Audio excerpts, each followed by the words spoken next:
Thanks for tuning into my presentation. I'm going to be talking about how we have interweaved data throughout our whole school, how particular areas of the school are interweaved into other areas, behaviour, safeguarding and so on.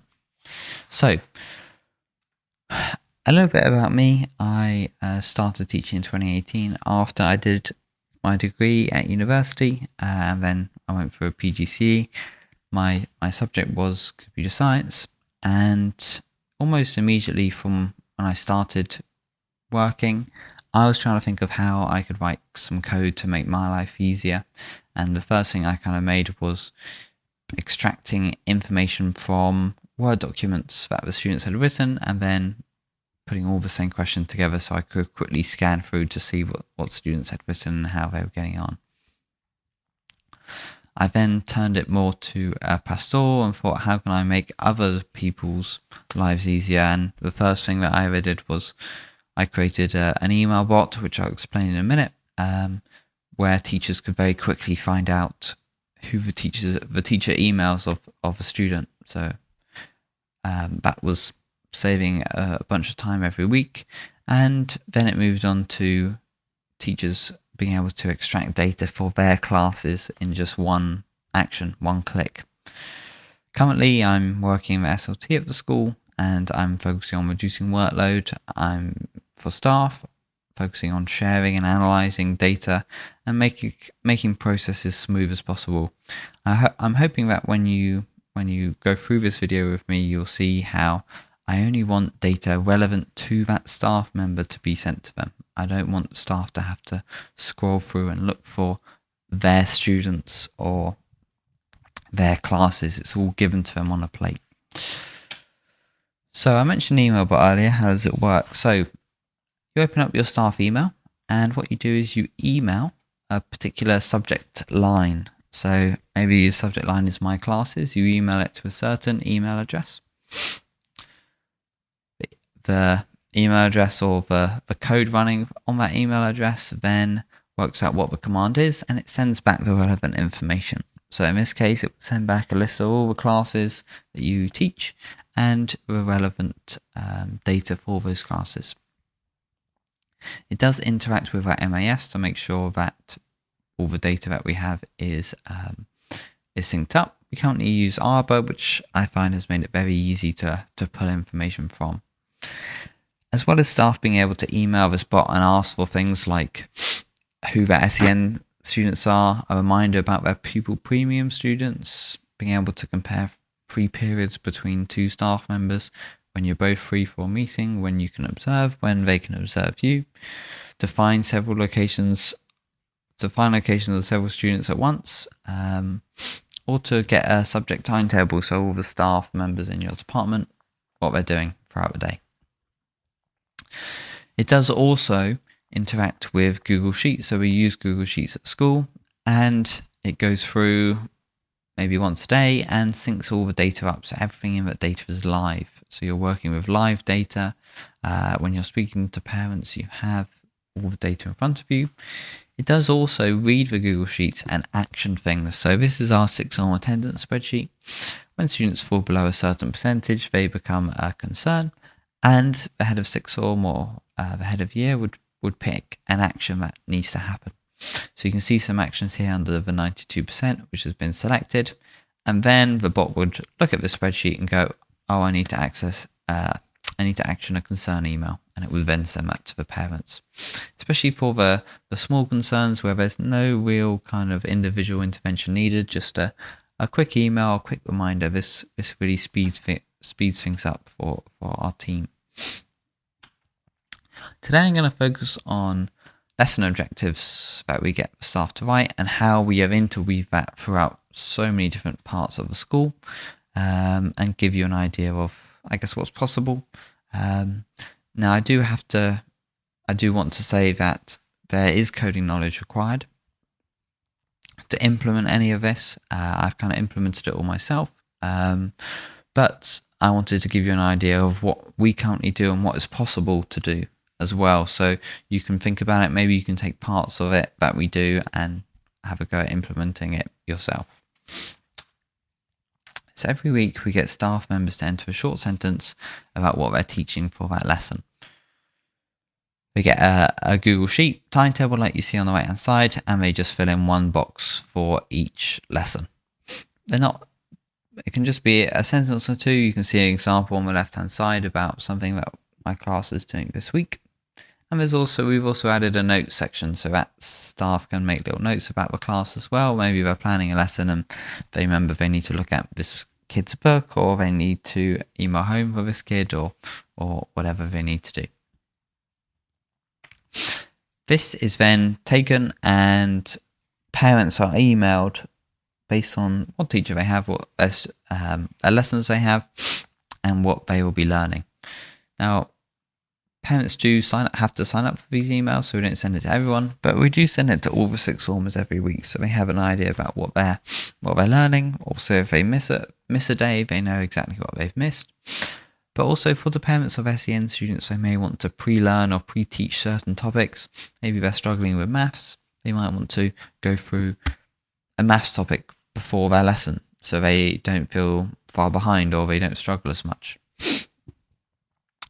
We do also use it for long-term absences as well. So thinking about if your child's going to be off for a number of weeks, how can they catch up? Well, they can go through the lesson objectives and they get an idea of roughly what they've kind of missed.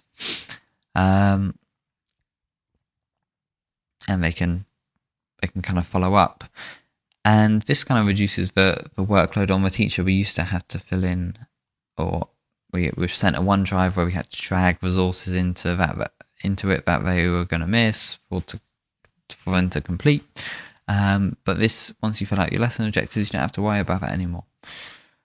We also look at it for exclusion. So if you've been excluded from school, parents are then sent the lesson objectives so that they can see how to catch up. We use it in the behaviour team as well. If a student is in the inclusion room, so we've been internally excluded for one day, we use it to generate work. So what the bot does is it sends a suggested prompt to put into AI, which includes all the lesson objectives that the student would have had that day, and asks the AI to generate an essay, which they then have to read, make notes, and answer questions to. And this has reduced the disparity between what the behaviour team do and what the teacher do. It's not perfect, obviously, but they are doing topics they're doing work on exactly what they would have missed for that day. And with the kind of essay that's produced, there is very minimal interaction between the behaviour team and the student. Every half term,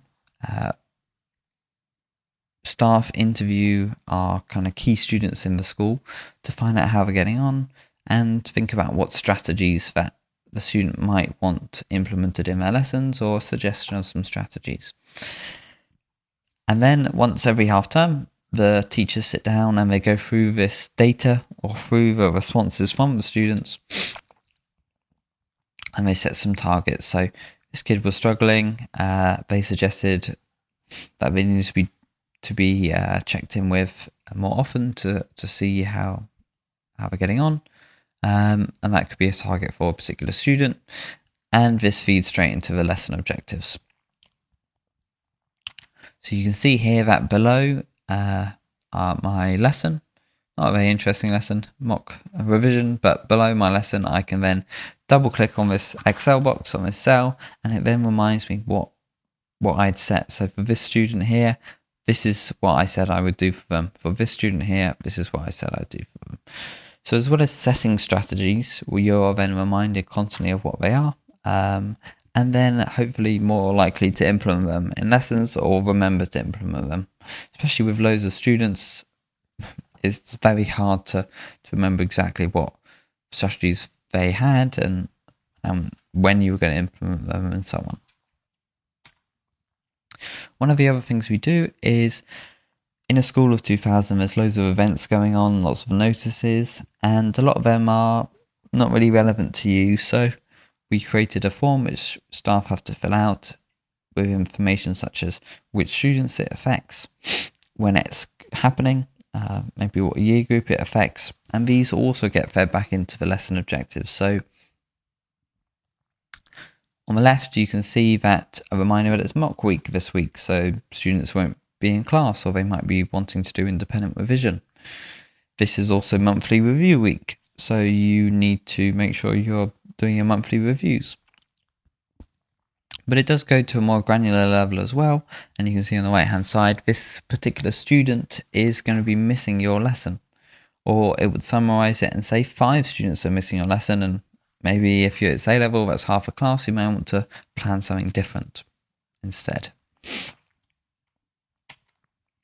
That's a quick side note. We do also use it for our science acquisition as well, so the science team get an extra box to fill in that says, well, what equipment do you need for your lessons, and then it generates a spreadsheet for the science technicians to very quickly see for each period what are the 3 things that need to be set up for the day, what room number, what teacher as well. Some other uses, potentially you could use it for an observation. You drop in and you want to see what have students been up to for the last 3 or 4 lessons. You might want to ask them about it. If a staff member is off absent, you can quickly look at their lesson objectives and see what cover work you should be setting. And potentially you want to use it for Ofsted as well. We didn't implement it, but we had an idea that it would be quite powerful if we showed to Ofsted, this is these are all the lessons happening in the school, or which topics are you interested in observing, or when you walk in you say, okay, there should be a lesson on this. So I hope I've given you an idea about how data is used in our school, and potentially how you could think about using it in your school as well. How in our school the focus is on making sure that data is relevant just to the staff member, the data that's sent out, the data that they're looking at, and how we then interweave the tasks we do into lots of different aspects of the school. Okay, thanks for tuning in.